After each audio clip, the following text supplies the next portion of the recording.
Hello everyone, welcome to another episode of Balkwell's Books. I am Balkwell, and this is Balkwell's Books, a podcast and a video show on YouTube about books, hosted by me, Balkwell, starring me, Balkwell. And today's book, we are exploring the world of William Shakespeare. And specifically, we're covering the play As You Like It. Now, I'm not going to get too in-depth on the particulars of As You Like It, mostly because there's not much depth to be found. I happened to see this play being performed last weekend, and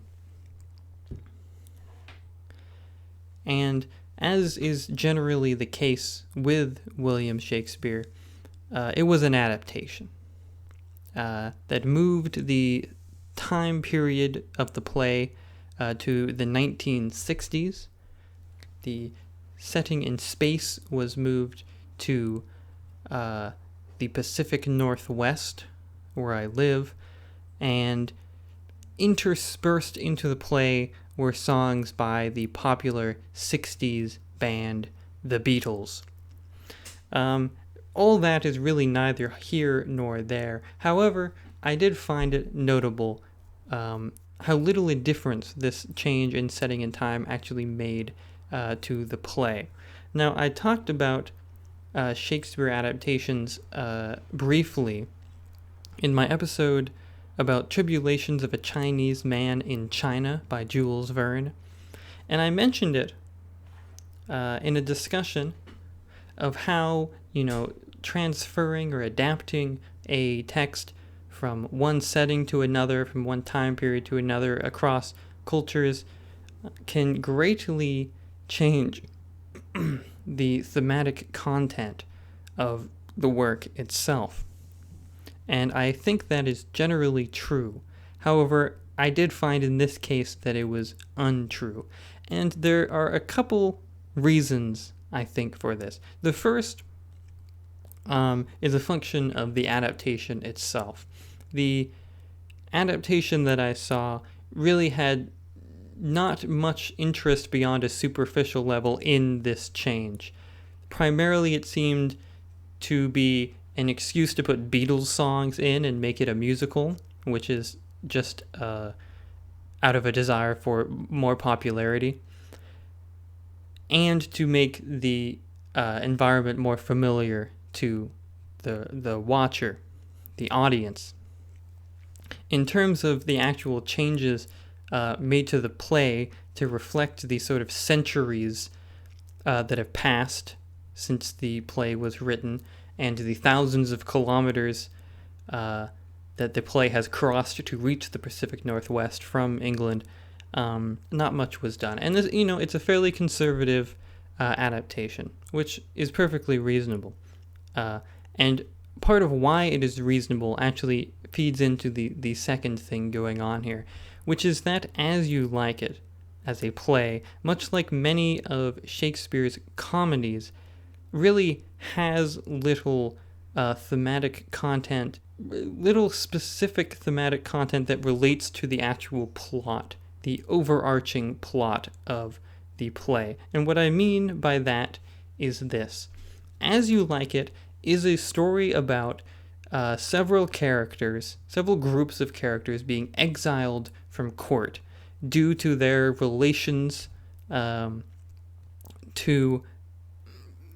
due to the sort of relationships between their parents, who are in political intrigues for reasons that we don't know about. These political intrigues and the reasons for their exiles and all this are actually somewhat complicated to explain all at once, as I found the first time I tried recording this video. And the reason they're complicated to explain, as someone who recently watched the play, is not because they're complicated in themselves, but because they have basically no influence on the play itself outside of setting up the fact that these characters need to go in a forest. once the characters are in the forest, all this sort of intrigue, this framing, completely is expelled from the mind of the audience or the reader in favor of the sort of comedic and ironic interactions between the characters, who a few of which are in disguise, and etc., etc. The resolution of the play, the resolution of all these conflicts that are set up at the beginning, happens in the form of a man who we have not met, who jumps onto the stage in the final scene and says, "Hello, everybody. You don't know who I am, but everything is resolved now. Thank you. Goodbye." So it's really, like in many of Shakespeare's comedies, the sort of wilderness, the forest that these characters enter negates the outside world and is a world in itself. This sort of parochial theme of, if you head out into the woods or into the rural landscape, time itself, as in the flow of history, ceases to matter. Historicity is no longer of any importance. Political matters are of no importance. It is a timeless, idyllic world of shepherds and such forth. So that's kind of interesting. And what that allows for in the play is a certain purity in the motivations of the characters. And I don't mean the sort of moral purity, because it is quite a body work. There's many sexual innuendos and such forth. But what I mean is that although they are involved in this political intrigue, this actually has very little effect on their interactions. And they, as we see in the case of the two main characters, so we have Orlando, this sort of youngest son whose dad has passed away. His dad is a duke or something. And the Rosalind, who has been exiled and has chosen to stick around, but in disguise as a man named Ganymede. So what's going on there is that Orlando, for reasons unknown to really anyone, except maybe a 20-year-old version of myself, decides to write love poems and stick them to trees, or carve them on trees around the forest, because that's how you show your love when you're a regular person. Rosalind, disguised as Ganymede, sees these, realizes that he's pretty in love with her. She's in love with him too. She makes up this idea where she, as Ganymede, will help Orlando free himself from his infatuation via a sort of role play between the two, where Orlando pretends that Ganymede is Rosalind.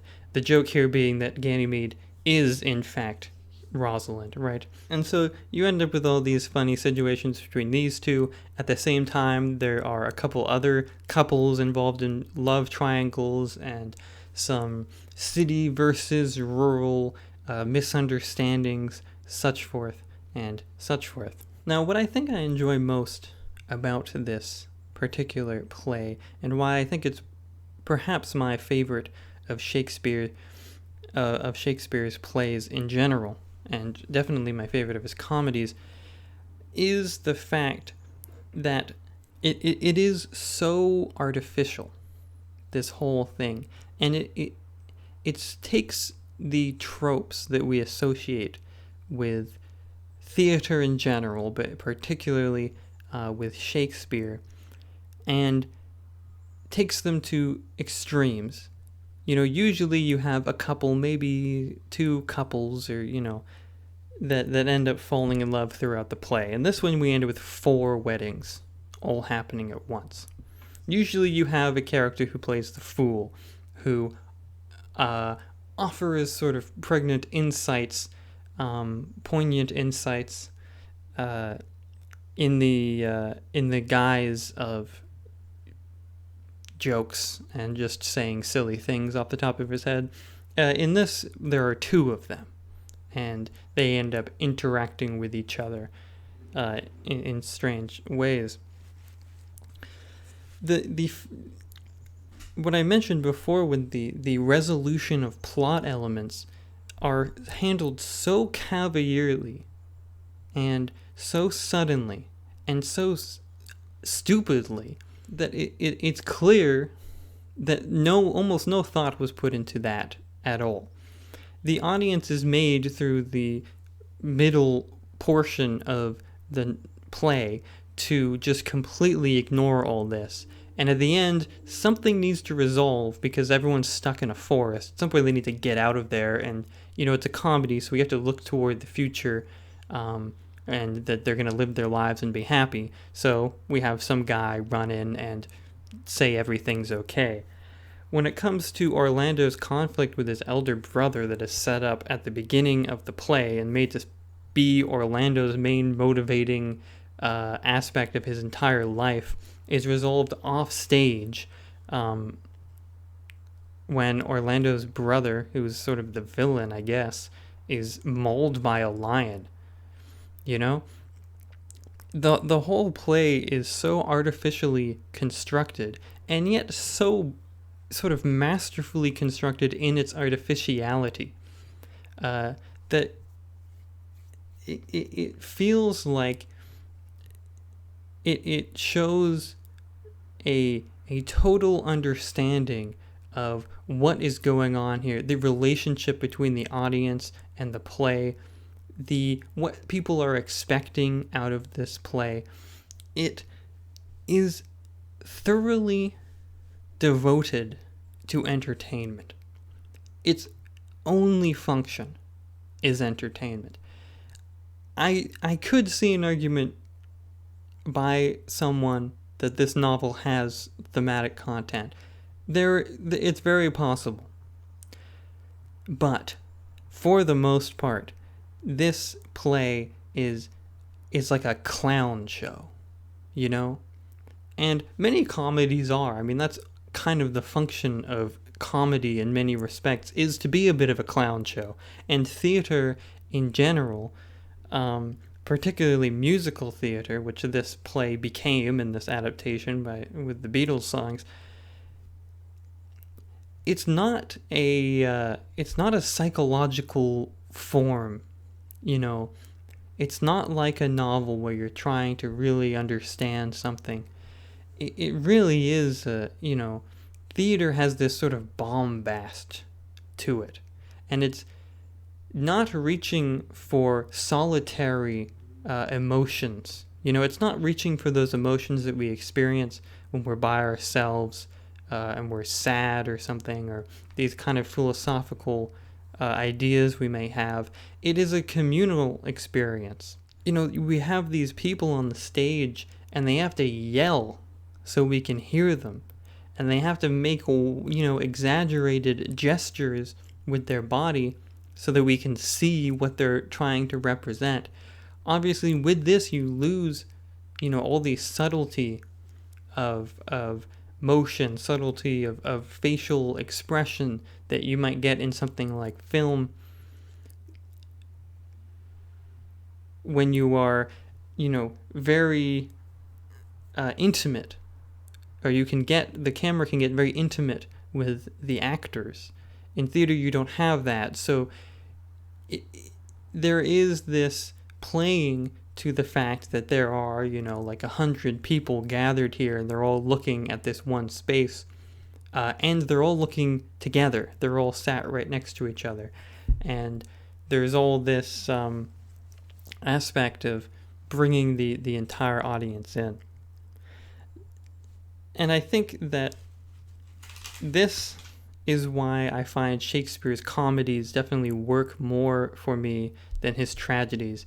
And this is probably a result of living in the time that we do, where film has, for the most part, superseded theater in terms of being taken seriously, or vaunted as an art form that large groups of people actually care about. I mean, theater, it's a niche interest, for sure. It's a niche art form at the moment. Who knows what will happen in the future? But growing up now, you definitely, we don't have this appreciation for theater put into us growing up. Most people don't really experience theater growing up. I didn't experience very much of it, for sure. And so it is hard to sort of wrap your head around it, what exactly is going on. And there are people who, jump in with all three of their feet, jump straight in and really enjoy theater from immediately. There are people like me who find it hard to appreciate. And generally, when I experience plays, I just read them in a book. And you don't really get much out of them doing it that way, I find.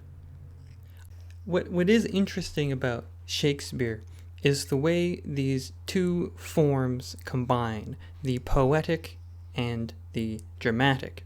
Now, much drama over the centuries, over history, was written in poetry or in song or things like this. Nowadays, most theater has more naturalistic dialogue, but Shakespeare sort of stands in the middle there, where there is naturalistic dialogue, and then there is poetry and soliloquizing and etc.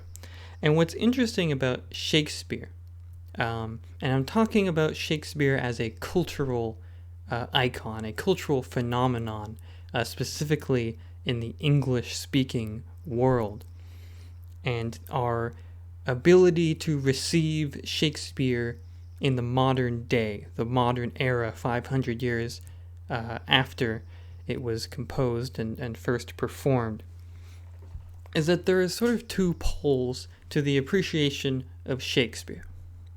And these poles generally coincide with those who enjoy the poetry, the poetic aspect, and those who enjoy the sort of theatrical aspect.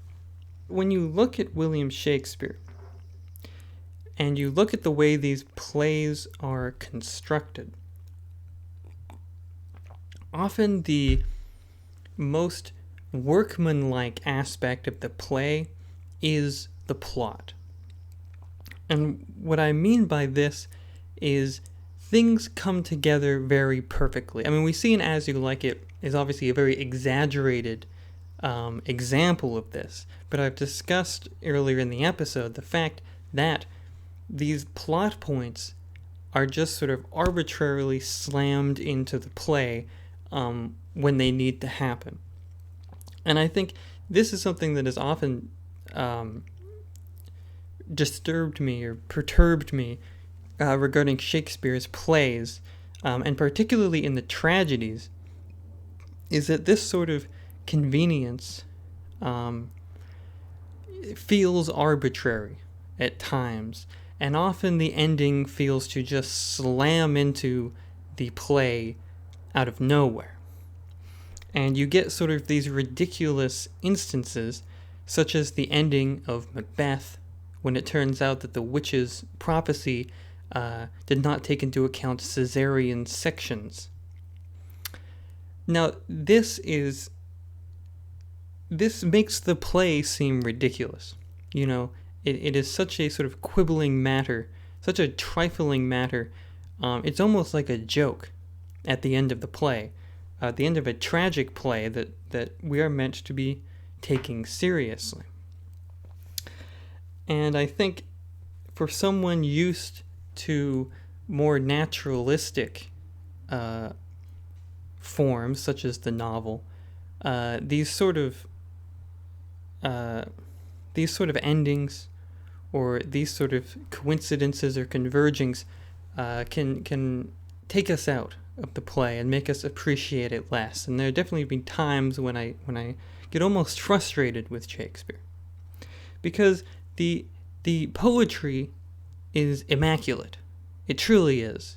And this is why lines of Shakespeare have survived over the centuries. This is why it is so influential on the English language. The blank verse, the soliloquies, they have this flow to them. They have this... It is just very well constructed poetry. It's very beautiful. And it's injected into this form, this theatrical, this dramatic form that almost seems to undermine it at times. And this is why Shakespeare seems to occupy almost these two poles. Because when we are taught about Shakespeare, and I'm talking about a North American English-speaking person in high school, we're introduced to Shakespeare. And obviously the first barrier of entry is going to be the language. The language, however, is why we're there. I mean, the poetry is why we read Shakespeare. However, you have to get someone to understand what this poetry means. Like, literally what these words mean that, we don't use anymore. And how blank verse is constructed and read before it can be appreciated. In order to get people to do that, in order to make people do that work to learn, teachers have to make Shakespeare seem like it's interesting and exciting. And this can be sometimes cringe-inducing because teenagers don't listen to adults when they tell them what is interesting and exciting about things. And the plot and what is used, what is sort of the entrance point, the gateway to Shakespeare, is the plots, is these ridiculous circumstances, is ends of plays where everybody dies is killed. It is quibbles about C-sections. It is the comedy. It is Rosalind and Orlando talking to each other and Orlando not knowing who she is. Like, this is the sort of part that appeals to the audience immediately on a very an immediate level. Not to say it's superficial entirely, but it is the first thing that captures us. It is only after we are captured in the play that we can come to appreciate the language, that we can come to appreciate the symbolism in the poetry. And I think this, trying to reconcile these two elements of Shakespeare is often the great difficulty. And my difficulty is that I like poetry and generally don't like theater. Probably many other people's problem will be the reverse. Now, an example I like to think of in terms of the reception of William Shakespeare is Leo Tolstoy.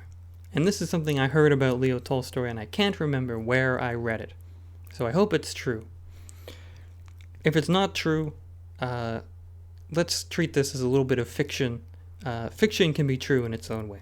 So Leo Tolstoy, reportedly, near the end of his life, decided to reread the entirety of Shakespeare's works. We can assume the plays.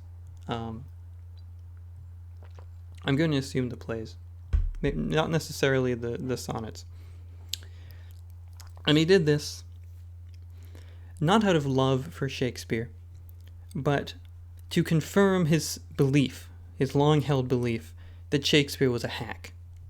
And so he read all the works, one after the other, and in the end he said, yes, I was right. Shakespeare was a hack. And I find this hilarious. I mean, I really can't expect less from Tolstoy, who was such a realistic writer, whose characters speak naturalistically, and who's of course going to be reading the works in translation, where much of the sort of point of the poetry, or much of the sort of elegance of the poetry, is likely going to be lost. But at the same time, Tolstoy is a man after my own heart. Because if you look at Shakespeare primarily as a teller of plots, or as someone whose plots are meant to be taken seriously, to have real meaning for us. It is easy to get lost in the ridiculosity and the ludicrosity of these plots. But the plots are merely a vessel. What's beautiful about As You Like It is that the plot is so secondary as to almost be tertiary. You know what I mean? And the plot just gets the heck out of the way, and you have people speaking to each other interestingly. And people speaking of things like love. It's primarily about love. In this sort of heightened poetic fashion. And not only is the poetry nice, it's funny. It's funny in its very, in a word-to-word level, you know? And it's funny to anybody. I think As You Like It is so pure in this way that it is not trying to do anything else. It really takes the play, it takes the form to its very bare bones. And it does not worry itself about making it make any dang sense. You know, the man runs in at the end of the play and tells you everything's all right, and you go, yeah, good. Because I didn't want to spend half an hour with them figuring out how to make everything all right. You know what I mean? The play's got to end. And they've already said everything that needs to be said in the play. Not much thematically is being held up, supported by the plot in this play. It's all about these interactions with the characters, with the dialogue, with what they're talking about. It's all about talking. You know what I mean? So I think that's very interesting about Shakespeare, when you think about it that way. And I think it might be helpful to try to appreciate Shakespeare in that way. It helps me appreciate him, because sometimes I do get very frustrated with Shakespeare. Anyway, that's all I got for today regarding As You Like It by William Shakespeare, the man himself. Whether he is the son of a merchant, or whether he is William Shakespeare is a pseudonym of a earl, or what have you, I can't tell you the answer to that, because I don't have the interest to look into it. However, I have read some of the plays. That's my credentials today. Anyway, that's As You Like It by William Shakespeare. Thank you for listening today. If you enjoy the show, please tell a friend, or leave a review, or rate the show on Apple Podcasts or Spotify or any of those places. You can visit my website, balquel.online. All the shows are posted there, and I'm putting up essays there all the time. By all the time, I mean every 2 weeks. You can enjoy those. I know you can. Just believe in yourself. The music is by Max Miller, a.k.a. Fun Bill. Thank you very much for the music. If you have questions for the show, I'd like people to ask questions. And if you ask questions, I'll answer them. So you can leave them in the YouTube comments. You can find the show on YouTube, or on the comments on balquel.online. If you ask me a cool question, I'll answer in a show in the future. If you don't, I will get my wife to ask me questions and answer those, and then you'll feel quite left out. So this has been Balquel once again. Thank you for listening. Goodbye.